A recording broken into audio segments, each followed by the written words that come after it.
ರೇಣುಕಾಸ್ವಾಮಿ ಕೊಲೆ ಪ್ರಕರಣದ ಆರೋಪಿಯಾಗಿರುವ ದರ್ಶನ್ ಜಾಮೀನು ಪಡೆದಿದ್ದು ಪ್ರಸ್ತುತ ಮನೆಯಲ್ಲಿ ವಿಶ್ರಾಂತಿ ಪಡೆಯುತ್ತಿದ್ದಾರೆ. ಜೈಲಿನಲ್ಲಿರುವಾಗ ಬೆನ್ನು ನೋವಿನಿಂದ ಬಳಲುತ್ತಿದ್ದ ದರ್ಶನ್ ಫಿಸಿಯೋಥೆರಪಿ ಚಿಕಿತ್ಸೆ ಪಡೆಯುತ್ತಿದ್ದಾರೆ. ದರ್ಶನ್ ಜನವರಿ ತಿಂಗಳಲ್ಲಿ ಮತ್ತೆ ಚಿತ್ರೀಕರಣಕ್ಕೆ ಮರಳಲಿದ್ದಾರೆ ಎಂಬ ಸುದ್ದಿ ಹರಿದಾಡಿತ್ತು. ಆದರೆ ಅದು ಸುಳ್ಳಾಗಿದೆ. ಇದರ ನಡುವೆ ದರ್ಶನ್ ಈ ಹಿಂದೆ ಸಿನಿಮಾಗಳಿಗಾಗಿ ಪಡೆದಿದ್ದ ಅಡ್ವಾನ್ಸ್ ಹಣವನ್ನು ಮರಳಿಸಲಿದ್ದಾರೆ ಎನ್ನಲಾಗುತ್ತಿದೆ. ಜೈಲಿಗೆ ಹೋಗುವ ಮುನ್ನ ದರ್ಶನ್ ಡೆವಿಲ್ ಸಿನಿಮಾದಲ್ಲಿ ನಟಿಸುತ್ತಿದ್ದರು. ಆ ಸಿನಿಮಾದ ಚಿತ್ರೀಕರಣ ಬಾಕಿ ಉಳಿದಿದೆ. ಡೆವಿಲ್ ಸಿನಿಮಾದ ಜೊತೆಗೆ ಇನ್ನೆರಡು ಸಿನಿಮಾಗಳಿಗಾಗಿ ದರ್ಶನ್ ಅಡ್ವಾನ್ಸ್ ಹಣ ಪಡೆದಿದ್ರು. ಆದರೆ ದರ್ಶನ್ 2 ನಿರ್ಮಾಪಕರಿಗೆ ದರ್ಶನ್ ಹಣ ಮರಳಿಸಿದ್ದಾರೆ ಎನ್ನಲಾಗುತ್ತಿದೆ.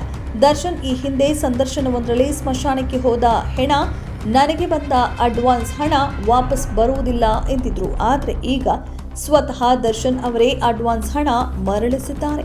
ಕೆವಿಎನ್ ನಿರ್ಮಾಣ ಸಂಸ್ಥೆಯ ಸಿನಿಮಾದಲ್ಲಿ ದರ್ಶನ್ ನಟಿಸಬೇಕಿತ್ತು. ಈ ಸಿನಿಮಾವನ್ನ ಪ್ರೇಮ್ ನಿರ್ದೇಶನ ಮಾಡುವುದಾಗಿ ಘೋಷಣೆ ಸಹ ಆಗಿತ್ತು. ಆದರೆ ಈ ಸಿನಿಮಾದ ಅಡ್ವಾನ್ಸ್ ಹಣವನ್ನ ದರ್ಶನ್ ಮರಳಿಸಿದ್ದಾರೆ ಎನ್ನಲಾಗುತ್ತಿದೆ. ಇದರ ಜೊತೆಗೆ ತೆಲುಗಿನ ನಿರ್ಮಾಪಕರೊಬ್ಬರಿಗೆ ಸಹ ಸಿನಿಮಾ ಒಪ್ಪಂದ ಮಾಡಿಕೊಂಡಿದ್ರು. ಆ ಹಣವನ್ನ ದರ್ಶನ್ ಮರಳಿಸಿದ್ದಾರೆ ಎನ್ನಲಾಗಿದೆ. ನಿರ್ಮಾಪಕ ಸೂರಪ್ಪ ಬಾಬು ನಿರ್ಮಿಸಲಿರುವ ಸಿನಿಮಾದಲ್ಲಿ ನಟಿಸಲೆಂದು ದರ್ಶನ್ ಅಡ್ವಾನ್ಸ್ ಹಣ ಪಡೆದಿದ್ರು.